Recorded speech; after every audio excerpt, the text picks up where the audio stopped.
گاؤں کے ایک کنارے پر ایک پرانا قبرستان تھا، جہاں بڑے بوڑھے بچوں کو جانے سے منع کرتے تھے۔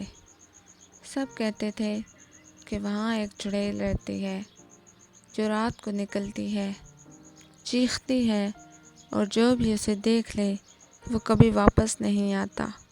لوگ ڈرتے تھے، دروازے بند کر لیتے، چراغ بجھا دیتے اور دعائیں پڑھتے۔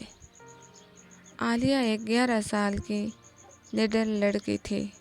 وہ ہر رات دادا جان سے پرانی کہانیاں سنتی، لیکن ایک رات جب دادا جان نے قبرستان کی چڑیل کی کہانی سنائی، عالیہ کی آنکھوں میں خوف کے بجائے تجسس نظر آیا۔ اس نے سوچا، اگر اس قبرستان میں ایسا کیا ہے جسے سب چھپاتے ہیں؟ کیا واقعی چڑیل ہوتی ہے یا صرف ایک پرانی کہانی ہے؟ وہ سب کو ڈرانے کے لیے بنائی گئی ہے۔ اگلی رات جب چاند آسمان پر مکمل تھا اور ساری دنیا سو چکی تھی، عالیہ چپکے سے اپنے کمرے سے نکلی، ایک ٹارچ اور نقشہ لے کر قبرستان کی طرف چل پڑی۔ راستے میں ہوائیں سنسان تھیں، درختوں کی شاخیں ہوا میں ہل رہی تھیں اور عالیہ کا دل زور زور سے دھڑک رہا تھا۔ قبرستان کے اندر جاتے ہی ایک عجیب سی سردی محسوس ہوئی۔ ٹھنڈی ہوا اس کے گالوں سے ٹکرا رہی تھی۔ وہ آہستہ آہستہ چلتی رہی، جب اچانک ایک قبر کے پاس ایک سایہ نظر آیا۔ وہ رک گئی۔ سامنے ایک بوڑھی عورت بیٹھی تھی، لمبے سفید بال، مٹی سے اٹے ہوئے کپڑے اور گہری آنکھیں جو اندھیرے میں بھی چمک رہی تھیں۔ عالیہ کانپ گئی۔ کون ہو تم؟ اس نے ہچکچاتے ہوئے پوچھا۔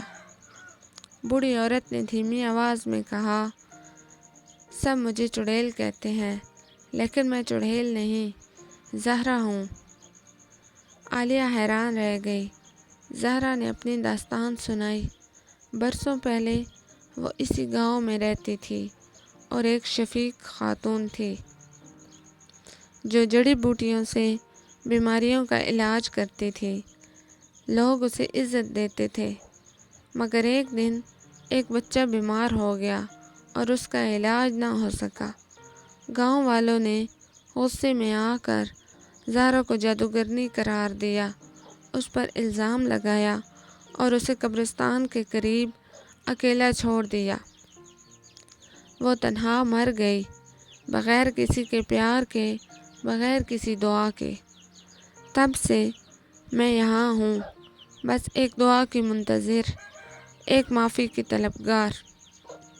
زہرا کی آنکھوں میں نمی تھی۔ عالیہ کی آنکھوں سے بھی آنسو بہنے لگے۔ اس نے وعدہ کیا کہ وہ سچ گاؤں والوں تک ضرور پہنچائے گی۔ اگلی صبح عالیہ نے سب کو جمع کیا اور زہرا کی اصل کہانی سنائی۔ کچھ نے یقین نہ کیا، مگر دادا جان نے اس کی تائید کی۔ گاؤں والے قبرستان گئے، زہرا کی قبر پر پھول رکھے، دعا کی اور پہلی بار قبرستان کو روشنی سے جگمگا دیا۔ اسی رات قبرستان پر عجیب سا سکون تھا۔ ہوا نرم تھی، درخت خاموش تھے اور عالیہ نے آسمان کی طرف دیکھ کر مسکراتے ہوئے کہا، اب کوئی چڑیل نہیں، بس ایک کہانی باقی رہ گئی۔ اگر کہانی پسند آئی ہو تو ہمارے چینل کو سبسکرائب کریں اور اسی طرح کی مزید اخلاقی، جادوئی اور لوک کہانیاں دیکھنے اور سننے کے لیے بیل آئیکن دبائیں۔